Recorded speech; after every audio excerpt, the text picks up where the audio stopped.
खानदानी लुटेरों की कोशिश होगी बेकार, अब की बार 400 पार।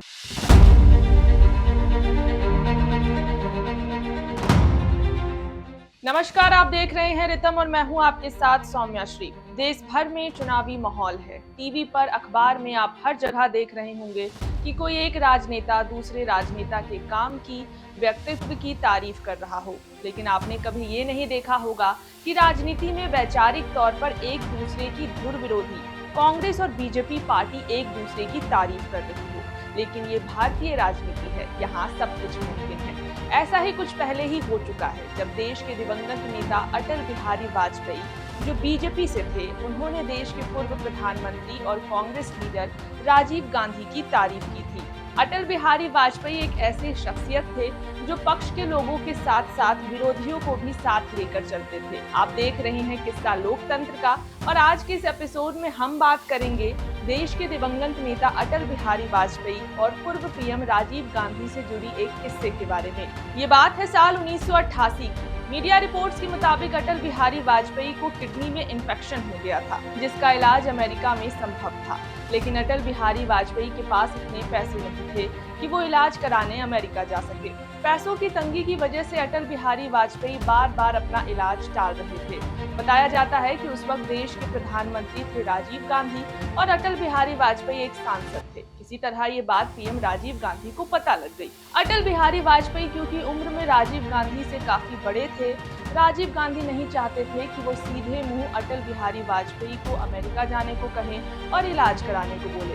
उन्हें डर था कि कहीं वो इसे एक अपमान के रूप में ना ले ले। फिर क्या था, राजीव गांधी ने एक दिन अटल बिहारी वाजपेयी को अपने दफ्तर बुलाया और उनसे आग्रह किया कि वो संयुक्त राष्ट्र की एक बैठक जो अमेरिका में आयोजित होने वाली है, उसका हिस्सा बने और भारत की तरफ से प्रतिनिधित्व करे।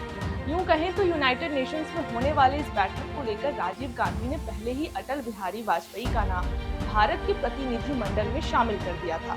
इसके साथ ही राजीव गांधी ने अटल जी से ये भी कहा था कि वो इस मौके का पूरा लाभ उठाएं और काम के साथ साथ अमेरिका में अपना इलाज भी कराएं। जिसके बाद अटल बिहारी वाजपेयी अमेरिका जाते हैं, वहां संयुक्त राष्ट्र की बैठक का हिस्सा बनते हैं और अपना इलाज भी कराते हैं और स्वस्थ होकर वापस भारत लौटते हैं। ये सब कुछ साल 1988 में होता है। लेकिन दिलचस्प बात ये थी कि इसकी भनक किसी को नहीं लगी थी। मीडिया रिपोर्ट्स के मुताबिक साल 1991 में जब खुद अटल बिहारी वाजपेयी एक इंटरव्यू के दौरान ये बातें बताते हैं, तब जाकर राजनीतिक गलियारों में ये बातें जानकर सब चौंक पड़ते हैं। दरअसल साल 1991 में तमिलनाडु में एक जनसभा को आयोजित करने के दौरान एक विस्फोट में राजीव गांधी की मौत हो गई थी। आतंकी लिट्टे ने इस पूरे साजिश की जिम्मेदारी भी ली थी। फिर जब एक इंटरव्यू के दौरान अटल बिहारी वाजपेयी से राजीव गांधी के ऊपर प्रतिक्रिया मांगी गई, तब उन्होंने कहा था कि वो जीवित हैं तो राजीव गांधी की वजह से।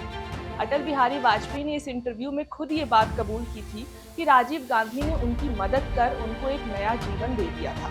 ये पहला मौका था जब अटल बिहारी वाजपेयी ने इस पूरे मामले पर बात की थी और मीडिया को इस संबंध में जानकारी दी थी। यानी साल 1988 से लेकर 1991 तक करीब 3 साल तक इस बारे में कोई नहीं जान रहा था। जब अटल बिहारी वाजपेयी अमेरिका से वापस लौटे थे, तब उन्होंने और राजीव गांधी दोनों ने ही इसका जिक्र किसी से भी नहीं किया था। कई रिपोर्ट ये भी बताती है कि इलाज कराकर जब अटल बिहारी वाजपेयी भारत लौटे थे, तब वो अपनी विपक्ष की भूमिका अदा कर रहे थे और राजीव गांधी अपनी भूमिका निभा रहे थे। सार्वजनिक तौर पर पक्ष विपक्ष में बैठे ये दोनों ही नेता एक दूसरे की आलोचना कर रहे थे। हालांकि बताया जाता है कि अटल बिहारी वाजपेयी ने राजीव गांधी को शुक्रिया अदा करने के लिए उन्हें एक छोटा सा पोस्ट कार्ड भी भेजा था और इसके जरिए धन्यवाद कहा था। इस पूरे मुद्दे पर आपकी क्या राय है, हमें कमेंट सेक्शन में जरूर बताएं। और ऐसे ही राजनीतिक किस्से कहानियां जानने के लिए देखते रहें किस्सा लोकतंत्र का। धन्यवाद।